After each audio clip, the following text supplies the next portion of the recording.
The KDX220 is a sweet trail bike if you want something that has very smooth power, but plenty of it, a lower seat height, and one that's going to be reliable. But if you want to know a little bit more and what the specs actually mean for you and how to know if it's right for you or if you should look for something else, keep on watching because I'm going to break those down.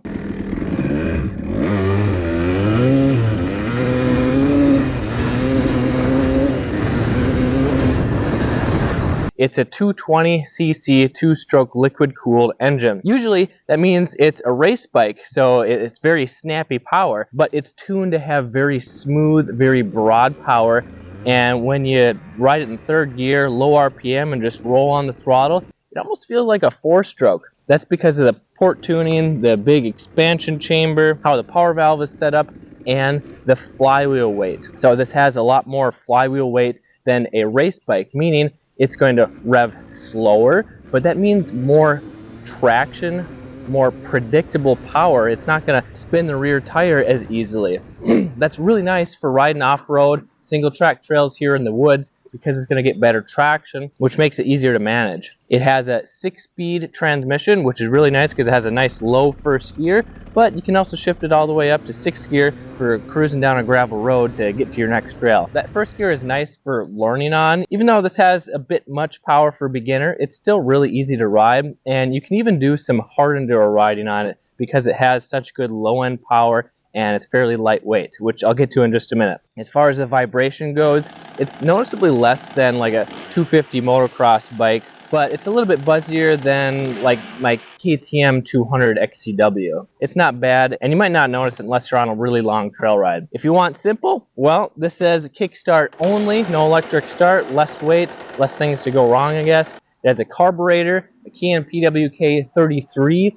That's right, 33 millimeter, which is surprisingly small for a 220cc two-stroke. That's another reason why it has such good low-end torque. A smaller carb is better for low-end, mid-range power, while it doesn't have quite as much top-end power. That's why it kind of revs smooth and kind of falls a little bit flat on top. They're often tuned a little bit rich from the factory, especially if you leave it all corked up with the airbox lid and the silencer.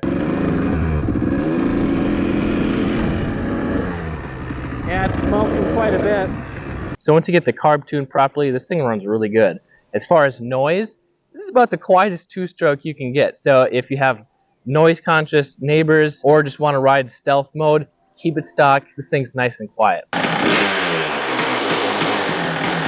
The stock seat height is about 36.2 inches. I am 5'6" with about a 27-inch inseam, and I can get on it pretty well. It's about an inch or up to 2 inches shorter than like a regular full-size enduro bike like a KTM 300 or 250, but I still have to tippy-toe a little bit on one side, or I can just shift my butt over to get it flat-footed. As far as the weight goes, it's just over 240 pounds, like 243, I believe, wet with all the fluids, which when you're riding, it doesn't make a huge difference, but when you go to pick it up, that extra 10 to 20 pounds makes a little bit of a difference. Now, the wheelbase is fairly long compared to like a 230 or 250 air-cooled trail bike. This makes it noticeably more stable and better for a little bit bigger of a rider. So let's say you're going down a whoop section or up a steep hill, it's not going to bounce back and forth or want to wheelie as easily. However, the shorter wheelbase, it's going to want to turn a little bit easier than this longer wheelbase. However, it's still a little bit easier turning than like a 300. You can now buy MXHideout apparel. So this is trucker caps, t-shirts, hoodies, stickers, beanies. We have our own store where you can buy this. The link is in the description below. And if you don't buy anything, no worries. I appreciate you and for watching my videos. Moving on to the suspension, it's what some people would say is outdated because it's the right side up conventional forks. However, it still has some adjustability. You can adjust the preload like most shocks, but you also have some compression clickers on the shock as well as the forks, which is good for fine-tuning how stiff or soft you want it to be based on your weight and riding style. Some people complain about the front forks being a little bit too soft. Someone my weight, like 145 pounds, it's probably not going to be too soft, but if you weigh over like 170 or you're an aggressive rider, you might want to upgrade to stiffer springs. Some people upgrade the whole front end to like a KX motocross bike front end, but that's a bit excessive unless you like to modify things. Me personally, I like it soft for woods riding because I'm riding 5, 10, 15 miles an hour, and that soft suspension is what helps soak up those small bumps, those rocks, roots, making the ride more comfortable. Because if you have suspension that's too stiff, you're going to feel every little bump and rock in the road, and it's going to be more exhausting and less comfortable. And yes, it does have a headlight and taillight, which aren't great, but I guess you can upgrade them and ride it on the street if you want to get it plated. How about reliability? Well, this KDX220, it can be extremely reliable as long as you keep the air filter clean, you use proper gas, so at least 91 octane, and using good two-stroke oil. Kawasaki recommends 32 to 1. However, if you're trail riding at lower RPM, you can get away with 40 or 50 to 1. Then changing the transmission oil when it gets dirty or low, and this thing can last hundreds of hours. However, the 220 model specifically, for some reason, it has occasional piston cracking failures, which can cause it to explode.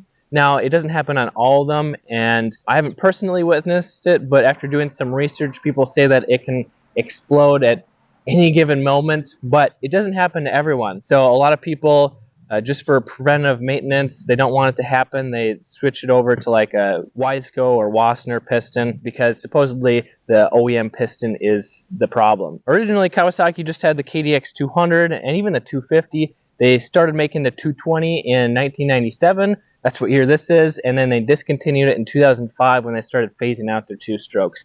Although, maybe they're making another one of these. As far as price goes, a used one, it really depends on the supply and demand of your market. But for this, you could probably expect to pay $2,500 to $3,500 depending on the hours and condition of the bike. Maybe a little bit cheaper, maybe a little bit more if they're in high demand and it's in really good shape. Oh yeah, and these engines, they kind of have that KDX rattle at idle RPM. So yeah, listen closely when it's idling. It's kind of, it kind of sounds like the piston is slapping.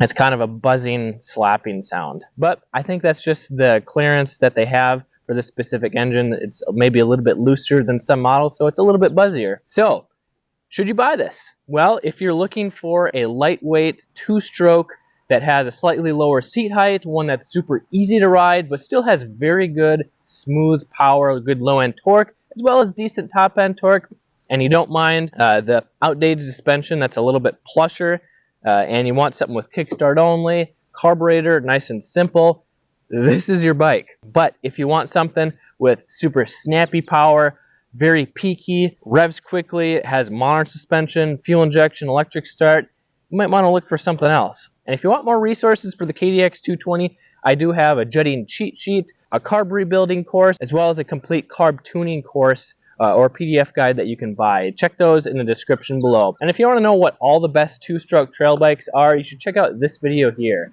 I'm Kelly Figge from MXHideout. It squeaks. Ride safe, have fun. I guess I squeak in the morning.